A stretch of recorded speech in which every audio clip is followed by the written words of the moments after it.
बिस्मिल्लाहिर्रहमानिर्रहीम। अस्सलाम वालेकुम डियर स्टूडेंट्स। उम्मीद करती हूँ कि आपको लास्ट वाला लेक्चर जो है वो अच्छे से समझ में आ गया होगा।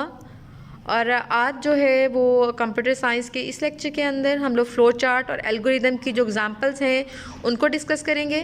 तो इसमें जो है वो मैं उन एग्ज़ाम्पल्स को डिस्कस करूँगी जो कि इम्पॉर्टेंट हैं पेपर पॉइंट ऑफ व्यू से, और जो आपके स्मार्ट सिलेबस में शामिल हैं। जस्ट हम उन्हीं एग्ज़ाम्पल्स को जो है वो उनके बारे में पढ़ेंगे। फर्स्ट एग्जाम्पल है to convert Celsius to Fahrenheit.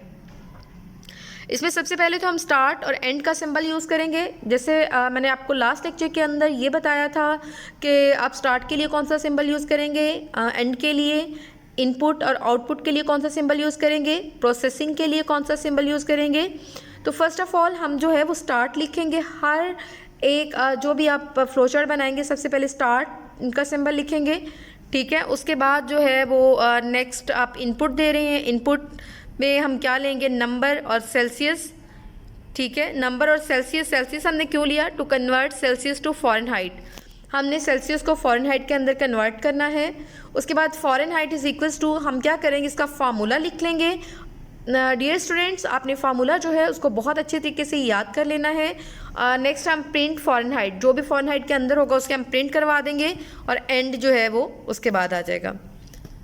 Next question है to find plain the interest on an area amount. Start input. अब देखिए हमें जो है वो प्लेन इंटरेस्ट निकालने के लिए कौन कौन सी चीज़ इनपुट के तौर पे चाहिए, अमाउंट, रेट और ईयर, ठीक है। उसके बाद क्या होगा, अमाउंट प्लेन इंटरेस्ट का फार्मूला लिखेंगे, amount multiply by rate over 100 multiply by year, ठीक है। उसके बाद क्या होगा, जो भी कैलकुलेट होके वो इंटरेस्ट के अंदर आ जाएगा। और नेक्स्ट आपने प्रिंट प्लेन इंटरेस्ट और उसके बाद एंड। नेक्स्ट है to find area of a parallelogram. Start करेंगे, इनपुट के तौर पर हम लेंगे एरिया के लिए हमें बेस और हाइट चाहिए, जो कि हम यूज़र से इनपुट के तौर पे लेंगे, इनपुट बेस एंड हाइट।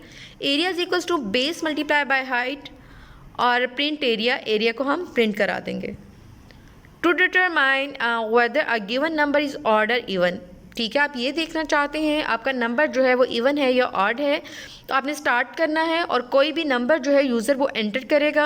और उसके बाद आपको भी ये कॉन्सेप्ट पता होगा कि अगर कोई नंबर जो है वो 2 पे पूरा पूरा डिवाइड हो जाए, उसका रिमाइंडर जो है वो कुछ भी ना आए, तो इसका मतलब है नंबर जो है वो इवन है और अदरवाइज़ जो नंबर है वो ऑड है, ठीक है।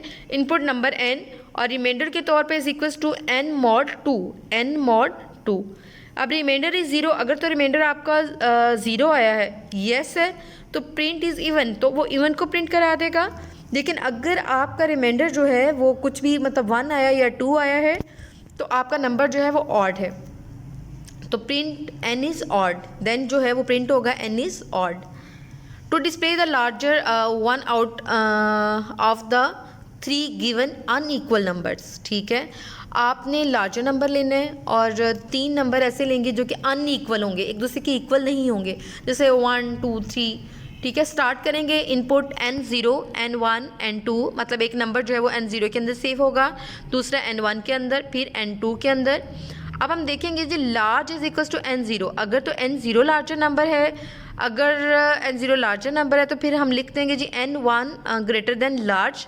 अगर ये लार्ज नहीं है तो फिर हम नीचे आएंगे, फिर हम कहेंगे जी n2 ग्रेटर देन लार्ज, फिर n2 जो है वो लार्ज नंबर है। अगर तो वो भी लार्ज नंबर नहीं है तो फिर वो एंड वाला जो है वो प्रिंट जो है ना उसको प्रिंट करवा देगा। लेकिन अगर तो n2 जो है वो लार्ज नंबर होता है तो फिर वो उसी को क्या करेगा, प्रिंट करा देगा।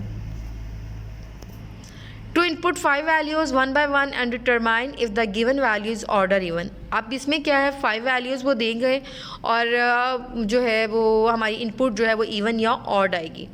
स्टार्ट हो गया, count is equals to 0, input number n है, इंक्रीज काउंट बाय 1। अब देखिए एक दफ़ा उसने चेक किया, वो देखेगा नंबर इवन है या ऑड है तो उसको प्रिंट कर देगा। फिर उसने 1 जो है वो इंक्रीज़ हो गया, अगर 0 था पहले तो अब 1 हो गया, ठीक है। फिर उसको भी चेक करेगा। फिर देखिए remainder is equals to n mod 2, और वो कहता है कि अगर n जो है वो आपका पूरा पूरा 2 पे डिवाइड हो रहा है तो इसका मतलब है कि आपका नंबर जो है वो इवन है, और अगर वो डिवाइड नहीं हो रहा तो आपका नंबर जो है वो ऑड है, ठीक है। जैसे ये लिखा हुआ रिमाइंडर इज़ ज़ीरो, नो अगर तो नहीं है ज़ीरो के इक्वल आया तो print is an is odd, तो ऑड नंबर प्रिंट करवा देगा।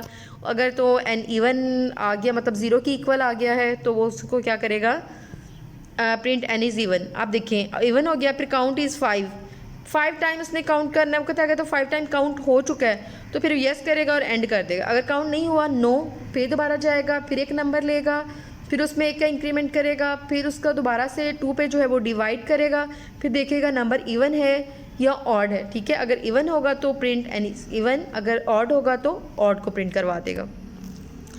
हाँ जी डियर स्टूडेंट, नेक्स्ट है एल्गोरिदम। आपको एल्गोरिदम की डेफिनेशन तो याद होगी जो हमने लास्ट लेक्चर के अंदर पढ़ी थी, a step by step procedure to solve a problem. जो स्टेप बाय स्टेप प्रोसीजर होता है प्रॉब्लम को सॉल्व करने के लिए उसे एल्गोरिदम बोलते हैं। जो to find sum product and average of 5 given numbers, ठीक है। सबसे पहले अब देखिए इसको क्या करेंगे, हम स्टेप में लिखेंगे। जैसे कि आप अगर टी बनाते हैं या आपने अक्सर जो है वो कुकिंग प्रोग्राम देखा होगा तो आपने उसमें देखा होगा कि वो स्टेप बाय स्टेप हर चीज़ जो है वो बता रहे होते हैं। बिल्कुल इसी तरह से हम इसका एल्गोरिदम भी लिखेंगे। Start input numbers n0 n1 n2, ठीक है, n3 n4, क्योंकि उसने कहा है कि आपने 5 गिवन नंबर्स लेने हैं, फिर उसका सम होगा n0 plus n1 plus n2 plus n3 plus n4, फिर उसका जो है वो आप प्रोडक्ट जो है वो सेट कर देंगे to n0 multiply by n1 multiply by n2 multiply by n3 multiply by n4, ठीक है। अब क्या करेंगे, सेट एवरेज टू जितने भी नंबर्स थे उन सबको ऐड करके मल्टीप्लाई बाय 5 पे ऐड कर देंगे और आउटपुट जो है वो सम जो है प्रोडक्ट और एवरेज ये हमारी क्या आ जाएंगी आउटपुट, और उसके बाद एंड कर देंगे। नेक्स्ट क्वेश्चन है to find acceleration of a moving object with given mass and applied force. उसमें क्या होगा, सबसे पहले स्टार्ट करेंगे, इनपुट नंबर्स मास और फोर्स लेंगे, set acceleration to force multiply by mass. अब फोर्स को जो है हम डिवाइड करेंगे मास के ऊपर, आउटपुट एक्सेलरेशन आउटपुट आ जाएगा और एंड कर देंगे। To display the larger one out of the 3 given numbers, start inputs n0 n1 n2। Dear student, हमने जो है वो जब हम फ्लो चार्ट पढ़ रहे थे तो उसके अंदर भी इसी तरह से एक एग्जांपल्स थी जिसको हमने डिस्कस किया था। सेट लास्ट टू n0, कहते हैं अगर n0 को जो है वो सेट लास्ट कर दें। If n1 greater than large set last to n1, अगर कहते हैं अगर n1 जो है वो बड़ा होगा तो हम कह देंगे जी n1 जो है वो लार्जर नंबर है। If n2 greater than large set last to n2, अगर n2 जो वैल्यू है वो बड़ी है तो हम कह देंगे set last to n2, output large और एंड आ जाएगा, ठीक है। नेक्स्ट है to find the interest on an amount, ठीक है। ये लास्ट में जो है जो हमने एग्जांपल्स फ्लो चार्ट के लिए पढ़ी थी तकरीबन मिलती जुलती ही वैसी ही एग्जांपल जो हैं हमारे पास एल्गोरिदम में है। स्टार्ट करेंगे, इनपुट नंबर्स अमाउंट रेट और ईयर लेंगे, set plain interest to amount multiply by rate over 100 multiply by years, उसके बाद आउटपुट प्लेन इंटरेस्ट, उसके बाद एंड। नेक्स्ट है find even numbers in integers ranging from n1 to n2।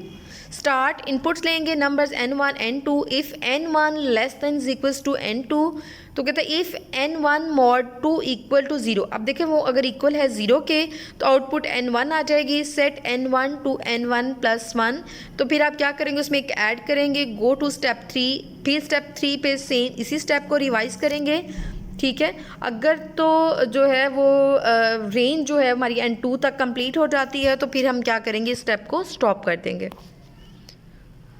Dear student, उम्मीद करती हूँ कि आपको आज का लेक्चर जो है वो समझ में आ गया होगा, लेकिन अगर फिर भी किसी स्टूडेंट को कोई प्रॉब्लम हो तो आप जो है वो कमेंट करके पूछ सकते हैं। थैंक यू, अल्लाह हाफिज़।